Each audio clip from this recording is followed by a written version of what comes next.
Hello అండి, నమస్తే. అయిపోయిన ఖాళీ ట్యాబ్లెట్ షీట్ ఉంటుంది కదండి, దాన్ని తీసుకొని ఇలా ఫ్లాట్గా మనము ఏదైనా కర్రతో గట్టిగా ప్రెస్ చేసామనుకోండి, అన్ని వైపులా కూడా ఇలా సమానంగా వచ్చేస్తుంది. దీన్ని మనము చాలా రకాలుగా యూజ్ చేసుకోవచ్చండి. పాల గిన్నెను హై ఫ్లేమ్లో పెట్టినప్పుడు ఇలా మీగడ అనేది గిన్నెకు అతుకపోవటం లేదా ప్రతిసారి స్క్రబ్బర్తో గట్టిగా రుద్దాల్సిన పని కూడా ఏర్పడుతుంది కదండి. అలాంటి పని ఏది లేకుండా, అంతేకాకుండా గిన్నెకు మనము స్క్రబ్బర్తో ఇలా రాసామనుకోండి గీతలు కూడా పడతాయి కదా. అలాంటి పని ఏది లేకుండా ఉండాలంటే అయిపోయిన ట్యాబ్లెట్ షీట్ని తీసుకొని మనము పాల గిన్నెను ఇలా రుద్దేసామనుకోండి, ఒక్క గీత కూడా పడకుండా ఉండటమే కాకుండా దాని చుట్టూ ఉన్న పాల మీగడ అంతా కూడా ఈజీగా వచ్చేస్తుంది. ఎంత మాడిన గిన్నెనైనా సరేనండి, ఇలా అయిపోయిన ట్యాబ్లెట్ షీట్స్తో క్లీన్ చేశారనుకోండి చాలా ఫ్రెష్గా నీట్గా తయారవుతుంది. ఇంతకుముందు ఈ టిప్ తెలియక నేను స్క్రబ్బర్ తోటే ఈ పాల గిన్నెను రుద్దేశానండి. మధ్యలో లైన్స్ కూడా పడ్డాయి కదా. ఈ టిప్ అనేది చాలా బాగా యూజ్ అవుతుంది. ఇలాంటి ట్యాబ్లెట్ షీట్ని ఉపయోగించి మనము ఇడ్లీ పాత్రలను కానీ పాల గిన్నెలను కానీ మాడిపోయిన గిన్నెలను ఈజీగా క్లీన్ చేసుకోవచ్చు. సిరప్స్ని మనం ఓపెన్ చేసిన తర్వాత మళ్ళీ వాటిని క్యాప్ని గట్టిగా పెట్టేసినా కానీ ఒక్కొక్కసారి దాంట్లో ఉండే సిరప్ అనేది లీక్ అయిపోతుందండి. అయితే ముందుగా మనము ఎక్కడికైనా సిరప్ని మనము ట్రావెల్లో కానీ ఇంట్లో కానీ లీక్ కాకుండా ఉండాలంటే రబ్బర్ బ్యాండ్ని ఇలా కిందికి కొనభాగానికి వేసిన తర్వాత అప్పుడు పైన క్యాప్ను పెట్టేసామనుకోండి గట్టిగా ఉంటుంది. సిరప్ని మనము ఎక్కడికి తీసుకెళ్ళినా కానీ కింద పడ్డా కానీ దాంట్లో ఉండే సిరప్ అనేది బయటకి రాకుండా ఉంటుంది. చిన్నపిల్లలు స్కూల్కి వెళ్ళేటప్పుడు మనము షూ లేస్ కట్టి పంపిస్తామండి. తర్వాత మధ్యలో ఆ లేస్ అనేది బయటికి వచ్చేస్తుంది.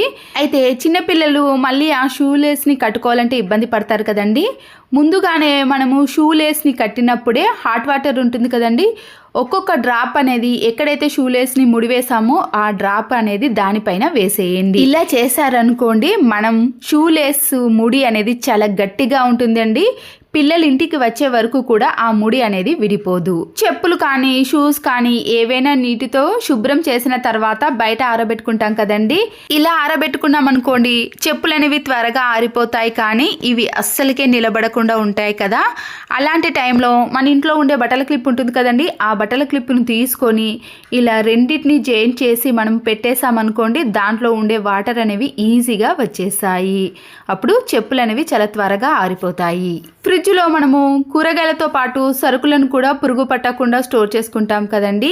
అయితే ఎక్కువగా స్పేస్ లేనప్పుడు ఇలా పైన డబ్బాలను కూడా ఒకదాని మీద ఒకటి పెట్టేసాం. మళ్ళీ ఫ్రిడ్జ్ ఓపెన్ చేసినా కానీ లేదా క్లోజ్ చేసినా కానీ మళ్ళీ కింద పడే అవకాశం కూడా ఉంటుందండి. ఇంట్లో ఏవైనా ఇలాంటి పెద్ద సైజు బిర్యానీ బాక్సులు కానీ లేదా పిల్లల యొక్క అట్టముక్కలు ఉంటాయి కదండి, లేదా కార్డ్బోర్డ్ షీట్ అయినా పర్వాలేదండి, గట్టిగా ఉన్న వాటిని మనము ఇలా ఫ్రిడ్జ్ డోర్కి తాకకుండా ఈజీగా పెట్టేసామనుకోండి దాంట్లో ఉండే ఐటమ్స్ అనేవి కింద పడకుండా ఉంటాయి.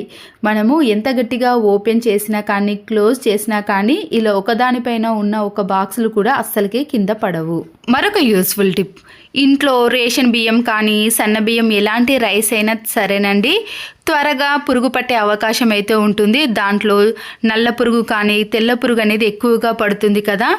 మనము రైస్ పెట్టేటప్పుడు మళ్ళీ దాన్ని ఏరాల్సిన పని కూడా ఏర్పడుతుంది. ఒక టిష్యూ పేపర్ని కానీ లేదా ఏదైనా కాటన్ క్లాత్నైనా తీసుకోవచ్చండి. నేను ఇక్కడ టిష్యూ పేపర్ని తీసుకొని దీంట్లో 1/2 టీ స్పూన్ వరకు పసుపును వేసుకుంటున్నాను. తర్వాత 3-4 లవంగాలను కానీ లేదా ఘాటైన మిరియాలను ఏవైనా వేసుకోవచ్చండి. తర్వాత 1 టీ స్పూన్ వరకు కల్లుప్పు ఉంటుంది కదండి, ఈ కల్లుప్పును కూడా కొద్దిగా వేసుకోవాలి. అంతేనండి. ఈ మూడింటిని ఇలా టిష్యూ పేపర్లో కింద పడిపోకుండా చుట్టేసిన తర్వాత రబ్బర్ బ్యాండ్కు బదులు మీరు ఏదైనా దారాన్ని కానీ థ్రెడ్ని కానీ చుట్టేసేయండి. ఇలా చుట్టేసిన దాన్ని మనము బియ్యం సంచిలో వేసామనుకోండి ఈ స్మెల్కి ఎలాంటి పురుగు అనేది అస్సలకే పట్టదండి. మీరు సంవత్సరం పొడవునా కూడా బియ్యంని స్టోర్ చేసుకోవాలంటే బియ్యం సంచిలో వేశారనుకోండి అస్సలకే పురుగు పట్టదు. స్టవ్ ఆన్ చేసేసి ఏదైనా దోశ పెనం కానీ చపాతీ పెనం ఉంటుంది కదండి దాన్నే పెట్టేసుకోవాలండి. బౌల్ కానీ లేదా ఏదైనా పాత్రను తీసుకోవద్దు.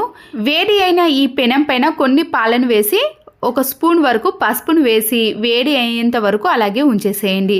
తర్వాత ఒక గిన్నెలోకి తీసుకొని రెండింటిని బాగా మిక్స్ చేసుకోవాలి. ఇప్పుడు దీన్ని ఫేస్కి అప్లై చేసామనుకోండి, స్కిన్ పైన ఉండే నల్లటి మచ్చలు కానీ ఫేస్ అనేది మంచి గ్లో వస్తుందండి. బయట మనము ఎన్నో డబ్బులు ఖర్చు పెట్టి క్రీములను వాడే బదులు ఇంట్లోనే ఇలా ఈజీగా వాడవచ్చు. తర్వాత మీరు ఇది 15 మినిట్స్లోనే పూర్తిగా ఆరిపోతుందండి. తర్వాత వాటర్తో క్లీన్ చేసుకున్నాక చూడండి, అప్లై చేసిన చేతికి అప్లై చేయని చేతికి తేడా మీకు ఖచ్చితంగా కనిపిస్తుందండి. మీరు ఇలా వీక్ ఒక్కసారన్నా ఫేస్కి అప్లై చేశారనుకోండి, 1 మంత్లోనే మీకు ఫేస్ అనేది గ్లో వచ్చేస్తుంది. చూడండి, అప్లై చేసిన చేతి అయితే ఎంత స్మూత్గా ఉందో. మరొక యూస్ఫుల్ టిప్, మనము ఆకుకూరలు కానీ లేదా ప్రతిరోజు వాడే కరివేపాకు, కొత్తిమీరని నీటితో శుభ్రం చేసుకోవాలి అన్నప్పుడు ఇలాంటి నెట్టెడ్ బ్యాగులు ఉంటాయి కదండి, ఆ బ్యాగ్లో మనము ఎంత కావాలనో ఆ కొత్తిమీరని పెట్టేసి ఏదైనా బౌల్లో కానీ లేదా డైరెక్ట్గా ట్యాప్ కింద పెట్టేసి శుభ్రం చేస్తామనుకోండి, కొత్తిమీర అనేది అస్సలకే బయటకు రాకుండా మన పని అనేది చాలా ఈజీ అయిపోతుందండి. తర్వాత దీంట్లో ఉండే వాటర్ అంతా కూడా గట్టిగా తీసేసిన తర్వాత కర్రీలో వేసుకుంటే సరిపోతుంది. వేస్ట్గా ఉన్న హ్యాండ్ బ్యాగ్లు ఉంటాయి కదండి, వాటిని పడేస్తాం. కానీ ఇలాంటి చినిగిపోయిన హ్యాండ్ బ్యాగ్లను మనము బెడ్ పైన వేసిన పరుపు కింద ఈ పర్సును ఇలా పెట్టేసామనుకోండి, కింద పడకుండా ఉంటుంది. లేదా మీరు గ్లూ గమ్ముతో కూడా ఎక్కడైనా అతికించేసుకోవచ్చండి. ఇలా గట్టిగా ఉంటుంది కాబట్టి మనము దీంట్లో నైట్ పూట సంబంధించినవి ఏవైనా ఈజీగా పెట్టుకోవచ్చండి. ప్రతిసారి మనము బెడ్ పైన లేవాల్సిన అవసరం ఉండదు. ప్రతిరోజు యూజ్ చేసే మనము ట్యాబ్లెట్స్ని కానీ, సిరప్లు, జండు బాము, అలాగే వ్యాజ్లైన్ ఏవైనా సరేనండి, ఫోనును ఏదైనా సరే ఈ హ్యాండ్ బ్యాగ్లో ఈజీగా పెట్టుకోవచ్చు. ఒక్కొక్కసారి బెడ్కి మనకి అటుపక్కల ఇటుపక్కల సెల్ఫ్లు కానీ సపోర్ట్ కానీ లేనప్పుడు మనము హ్యాండ్ బ్యాగ్ను పెట్టేసుకొని అన్నిటినీ కూడా ఇలా రెడీ చేసుకోవచ్చు. నచ్చితే తప్పకుండా ఒక లైక్ చేయండి. పాత లంగాలు లేదా వీటినే పావడాలు అంటారండి. ఈ పాత పావడాలు చినిగిపోయినవి కానీ లేదా కలర్ పోయినవి ఉంటాయి కదా, వాటిని ఏదైనా తీసుకోవచ్చండి. కింది భాగాన ఓపెన్ ఉంటుంది కదండి, దాన్ని మనము స్టిచ్చింగ్ వేసుకోవాలి. లేదా మనము చేతి పైన కూడా ఇలా కుట్టేసుకోండి, అప్పుడు ఇది పూర్తిగా క్లోజ్ అయిపోతుంది కదా. దీంట్లో మీరు వాడని వస్తువులు ఏవైనా ఉంటాయి కదండి, లేదా కొత్త ఏవైనా కొన్న వాటి ఉంటాయి కదా, వాటిని మనము ఇలా పైభాగం నుంచి ఈ పావడాలో పెట్టేసేయాలి. ఇలా చేశారనుకోండి, ఈ కొత్త వాటిపైన కానీ లేదా పాత వాటిపైన కానీ అస్సలకే డస్ట్ అనేది పట్టదండి. మళ్ళీ మనకి ఎప్పుడు కావాలంటే అప్పుడు ఈజీగా తీసుకోవచ్చు. అంతేకాదండి, ఈ పావడాలో ఎన్నో రకాలు మనం పెట్టుకోవడానికి స్పేస్ కూడా ఎక్కువగా ఉంటుంది. మీరు ప్లాస్టిక్ వాటిని కూడా ఇందులో పెట్టేసుకొని పైన పెట్టేశారనుకోండి, డస్ట్ పడకుండా అన్ని కొత్త వాటిలా ఉంటాయి. మళ్ళీ ఎప్పుడు కావాలన్నా ఈజీగా తీసుకోవచ్చు. వీటికి స్పేస్ కూడా చాలా తక్కువగా తీసుకుంటుందండి. పైన థ్రెడ్తో ఇలా ముడి వేసుకుంటే సరిపోతుంది. వీటి కోసం కార్డ్బోర్డ్ బాక్సులు కూడా అవసరం లేదు. ఇంట్లో ఇలాంటి చిన్న చిన్న రోల్స్ ఉంటాయి కదండి, ఆ రోల్కి సరిపడే క్యాప్స్, బిర్యానీ బాక్సులు ఉంటాయి కదండి, దాన్ని ఏదైనా ఇలా సెట్ చేసుకోవాలి గట్టిగా ఉన్న వాటిని. తర్వాత మనము ఈ పైన క్యాప్ను తీసుకొని చిన్నగా మధ్యలో హోల్ చేసుకోవాలి. ఈ రోల్లో మనము మిరియాలు కానీ ఏవైనా వేసి మనము దంచామనుకోండి, దాంట్లో నుంచి బయటకి వచ్చేస్తాయి కదా. అలా కాకుండా ఉండాలంటే మనము క్యాప్కి మధ్యలో హోల్ చేసాం కదండి, దాన్ని పెట్టేసి ఇలా దంచేసామనుకోండి, బయటికి రాకుండా మన పని అనేది చాలా ఈజీ అయిపోతుంది. నీట్గా శుభ్రం చేసిన తర్వాత ఈ క్యాప్ని పెట్టేసామనుకోండి, దాంట్లో ఎలాంటి పురుగులు కూడా చేరకుండా ఉంటాయి.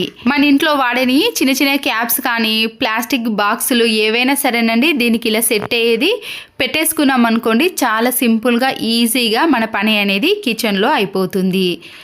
చూసారు కదండి, మీరు ఇచ్చే లైక్ నాకు చాలా యూజ్ అవుతుంది. తప్పకుండా ఒక లైక్ చేసి మీ ఫ్రెండ్స్కి కానీ రిలేటివ్స్కి షేర్ చేయండి.